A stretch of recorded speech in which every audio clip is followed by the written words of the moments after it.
Aujourd'hui, une émission bien spéciale sur le tir de précision, une formation donnée par nos instructeurs Michael et Luc de Long Range Academy pour les poules de bois, une activité donc pour femmes aujourd'hui qui vont apprendre les rudiments du tir de précision longue distance. Nous sommes dans le magnifique territoire de Mécousse, donc une pourvoirie reconnue dans les Laurentides. Alors, merci à Sébastien Dumoulin pour son accueil et bonne émission à tous.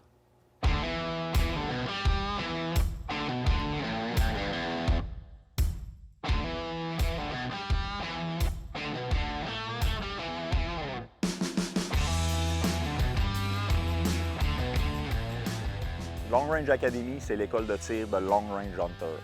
Comme vous le savez, à Long Range Hunter, on est des passionnés de tir, de chasse, de tout ce qui est relié à la nature. Et puis, notre mission à Long Range Academy, c'est de rendre les chasseurs et chasseuses du Québec beaucoup plus confiants en présence de leur équipement, de leur arme à feu, de comprendre ce qu'ils font. Pour ce faire, on a 2 cours qui peuvent s'étaler jusqu'à une période de 3 jours. Un cours de 1 journée, comme on va faire avec Poules des Bois cette semaine. Un cours de base où on explique tous les rudiments, les bases du tir longue distance, du tir de précision. Un cours avancé qui va être étalé un peu plus sur une période de 2 jours, portion théorique, portion pratique, où est-ce qu'on va mettre en pratique beaucoup plus le tir longue distance pour bien comprendre son équipement, bien comprendre les effets atmosphériques qui vont influencer sur notre boulet. C'est tout ça que vous allez voir avec nous pendant l'émission avec les Poules des Bois. Fait que là, on fait un petit clin d'œil pour les poules des bois. Tadam! Oh! Vraiment sont belles, hein?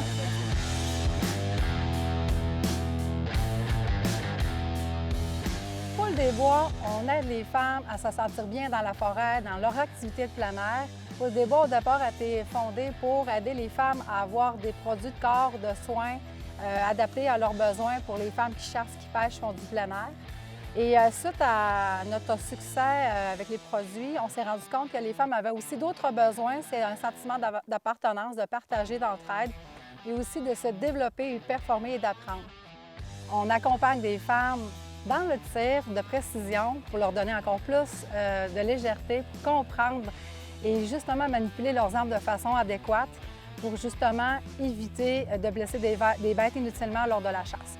Et merci beaucoup pour Long Range Hunter de nous permettre de justement apprendre à ces femmes à avoir vraiment plus d'à l'aise avec les armes et de performer.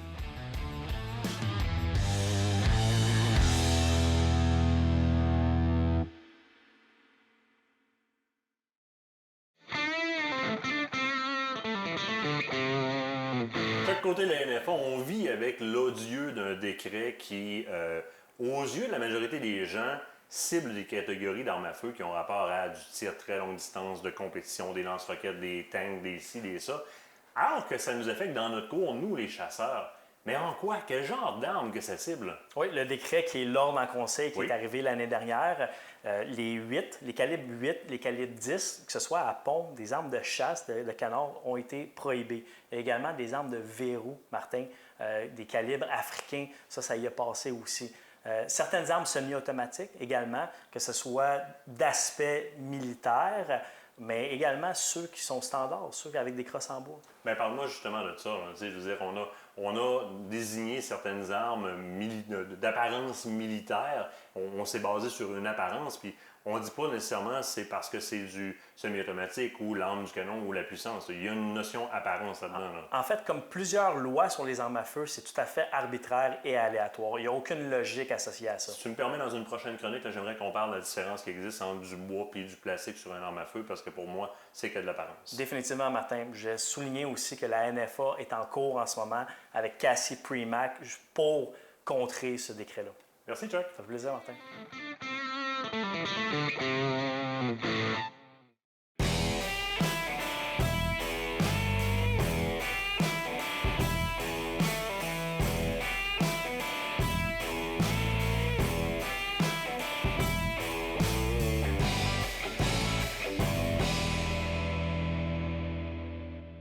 Aujourd'hui, à la Chronique Fiche, je m'entretiens avec Pat Bourgault des grandes familles de boulets. Comme on sait, il y a 3 grandes familles de boulets. Il y a des boulets dits soft point, donc un boulet plus mou. Il y a des boulets fusionnés, donc un mélange de jacket et de plomb.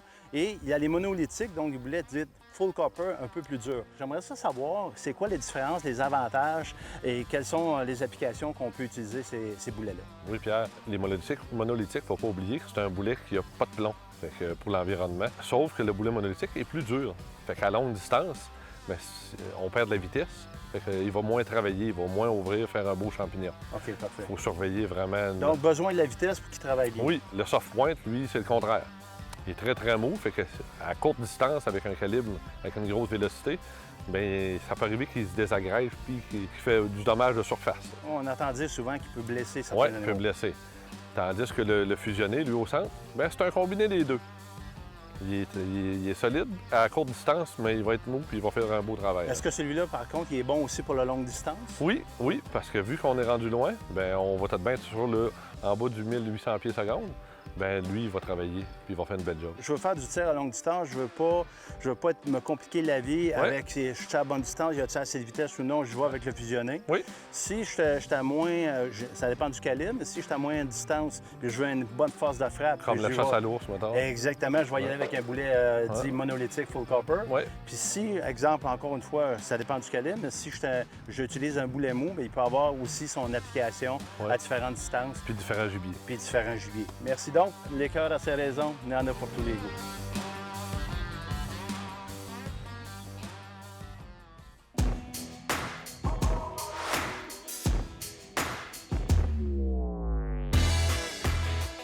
Comme je disais, ce matin, quand on a pratiqué un peu les positions de tir, là, on a 5 principes de tir en principe, nous autres, qu'on utilise. D'habitude, c'est 4, on l'a subdivisé en 5 parce que le 5e, on le trouve important.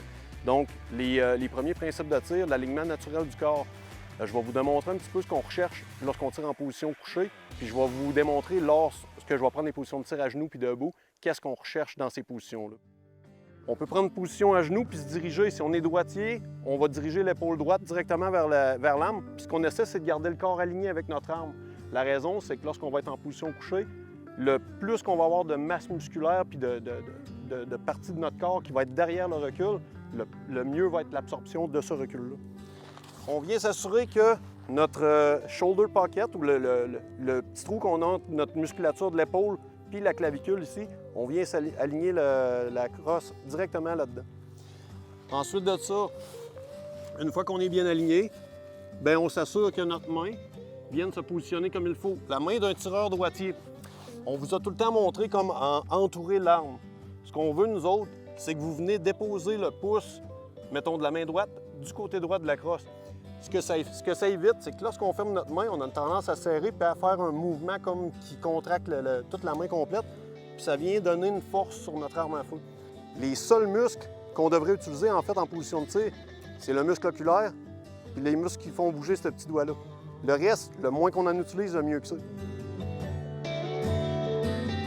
Le cycle de respiration, souvent, lorsqu'on enseigne, c'est on fait 2 bons cycles de respiration. Donc, on part de zéro, on fait une bonne inspiration, mais sans forcer rien. Il faut juste prendre des bonnes inspirations pour oxygéner notre système. À la fin de la 2e relâchement de notre respiration, on a une pause naturelle du corps qui se fait au niveau de la respiration qui est d'environ de 3 à 5 secondes. Dans ce 3 à 5 secondes-là, ça nous laisse le temps d'être relax, tirer doucement sur notre détente sans donner de coups pour être capable d'effectuer notre tir. C'est un réflexe naturel aussi, des fois, de donner le coup sur la détente parce qu'on a une grosse explosion, on veut pas, là. Il y a 55-60 000 livres de pression par pouce qui se produit dans la chambre puis dans l'arme. Le recul va vous donner peut-être 12-15 livres de pression dans l'épaule. J'ai passé 27 ans au sein des Forces armées canadiennes, dont les 10 derniers ont été passés à peu près à chaque moitié d'année avec les équipes de tir, autant de brigades, divisions et internationales. J'ai en fait 9 représentations du Canada avec les équipes canadiennes de tir. Pensez un peu un ballon de basketball pour la suivi du coup. Fait que là, vous installez l'alignement, vous avez votre prise sur la détente, votre respiration, vous tirez. Ensuite de ça, c'est votre suivi du coup. Comme un ballon de basketball. Vous tirez votre ballon, vous regardez où est-ce qu'il va. Vous ne tirez pas le ballon pour vous tourner après, c'est la même chose pour lorsqu'on tire. Il y en a beaucoup qui font, on appelle ça là, la tête de poule. Là. Tirer, puis whoop, il se lève la tête comme s'il allait boire jusqu'à tombe. Fait que vous restez en arrière, vous tirez votre coup pareil comme le ballon de basketball, vous faites votre suivi de coup. C'est bizarre, la tête de poule qui utilise cette expression. Tête de coq, hein, man? On va vous montrer la façon flexible si t'es capable. Regardez, son pied vient s'asseoir sur son pied.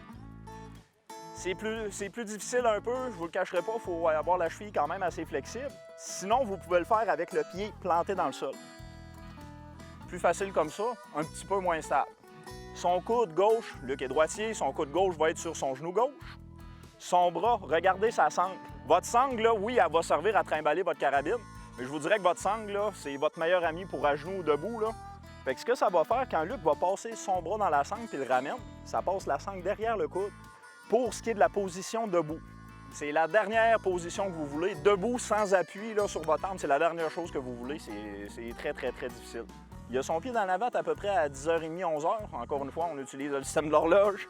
Puis en arrière, vous voyez, là, il est à peu près à 5h. Moi, personnellement, j'aime mieux baisser, encore une fois, un peu mon centre de gravité avec mes genoux, juste pour venir baisser un peu, puis je vais garder ma même position. Vous ne voulez pas être à 25 si votre scope vous le permet. Là.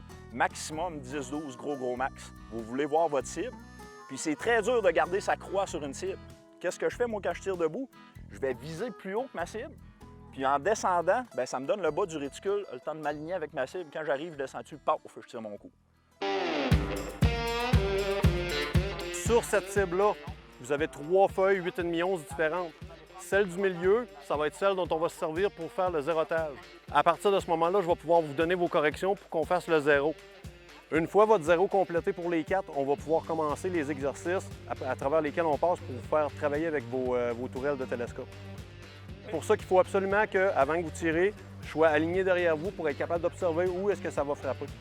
Parce que c'est la seule façon que je vais pouvoir faire des corrections. Donc, je suis prêt.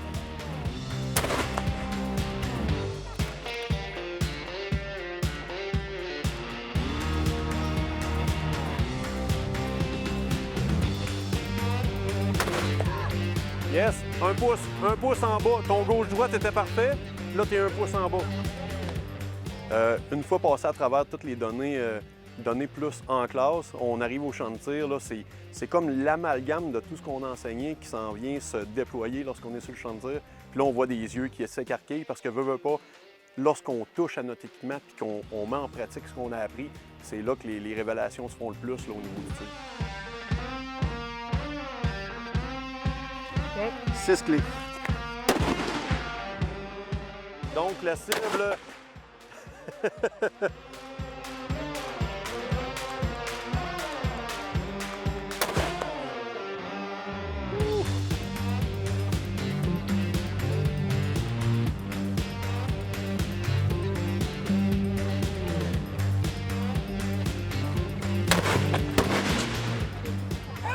Les deux se touchent.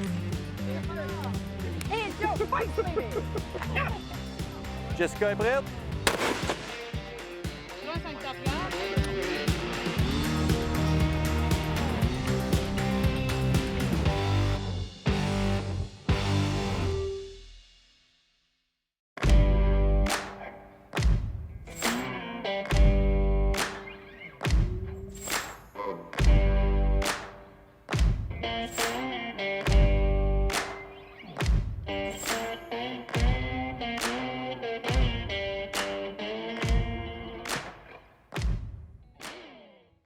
Quand on commence dans le rechargement, on peut s'y perdre. Il y a toutes sortes d'éléments à considérer.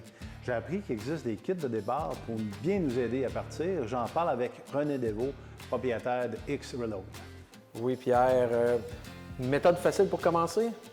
Un kit de départ, ça comprend la presse, l'outil d'amorçage, un livre, de quoi pour mesurer ta poudre. Par la suite, il faut ajouter matrice, shell holder, de quoi pour nettoyer tes douilles. Parce que ça dépend du calibre. Exactement, ou sinon on aurait bien trop de kits différents. OK. Donc, c'est tout des... Et en plus, il y a beaucoup de modèles dans les matrices aussi qu'on peut aller chercher. Juste à titre informatif, ça coûte combien? Un kit comme ça, 500 $. Il y en a des moins chers, il y en a des plus chers. Là, on est dans le milieu de gamme, présentement. Donc, en résumé, un bon kit de départ pour bien partir à l'entour de 500 $. Après ça, on va chercher ce qui a trait à notre calibre. C'est ça. Mais pour le tout, on peut mettre un 500 à 1000 $, dépendant des gammes aussi que tu vas avoir. Donc, 1 000 $ pour après ça sauver de 20 à 60 % quand on fait du rechargement par rapport aux balles commerciales. Le coût en vaut la chandelle.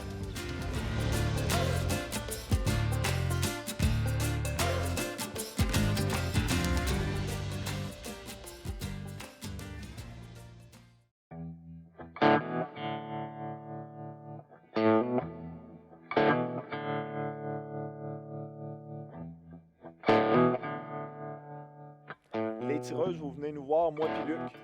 Pour les tables balistiques, c'est moi ou Luc qui va les avoir, sinon je vais avoir les deux. Moi, je pense que j'ai fait hier, j'ai fait José, j'ai fait Isabelle, j'ai fait Pascal, puis j'ai fait Mélanie.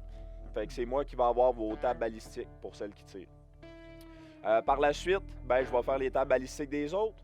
On embarque sur la ligne de tir, puis on va vous partir pour commencer tranquillement. Il n'y a pas d'exercice prédéfini. On va vous expliquer. On va juste à matin, là, on va commencer tranquillement, commencer à prendre le bead, les ajustements et ainsi de suite. Puis quand vous allez venir nous voir, on va vous donner une feuille, on va vous donner les chiffres, vous inscrivez les bons chiffres dans les bonnes cases, on va vous aider. Ça va être votre feuille que vous allez travailler avec pour toute la journée. Aujourd'hui, on va tenter, mais je pense qu'on va réussir de faire un coup à 1 km avec nos armes. On a eu des cours théoriques, pratiques, puis maintenant on est prête à mirer là-dedans.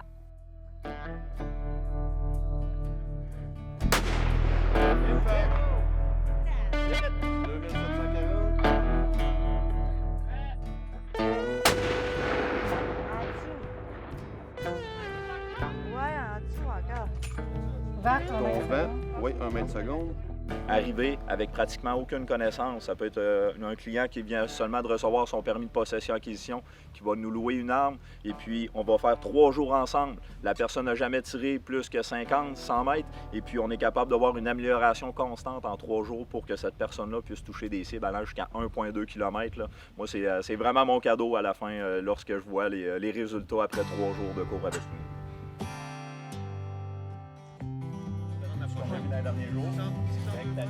Pascal, tu as parti à 0, tu as fait ton 4.4.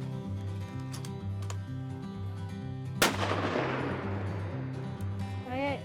Comme ça. La voiture, Marie? Ouais. OK, je suis prête quand t'es prêt. Ouais.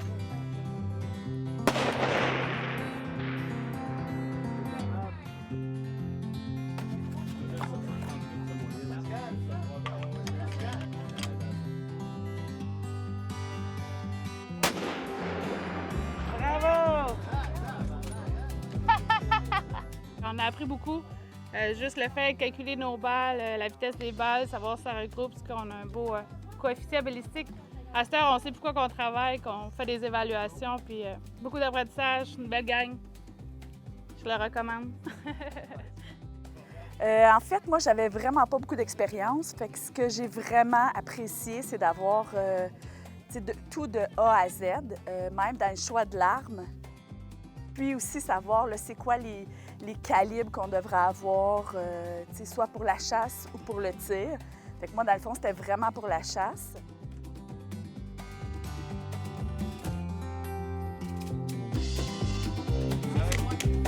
Non, c'est moi qui vais comprendre. Moi, je suis sourde.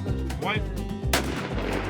Je viens d'en tirer 5 là, pour avoir ma moyenne de vitesse. Je tombe à 2,622.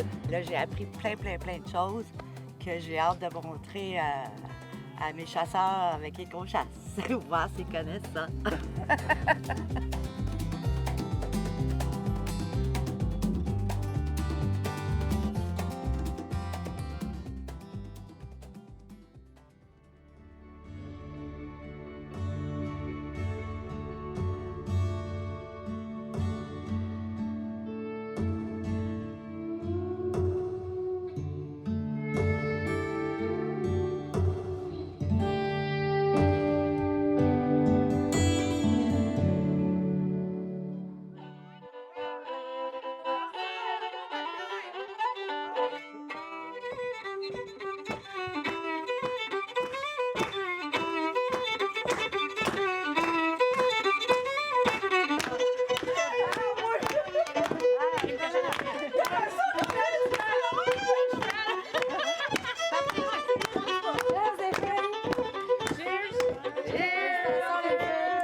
Je verrais pas ça souvent.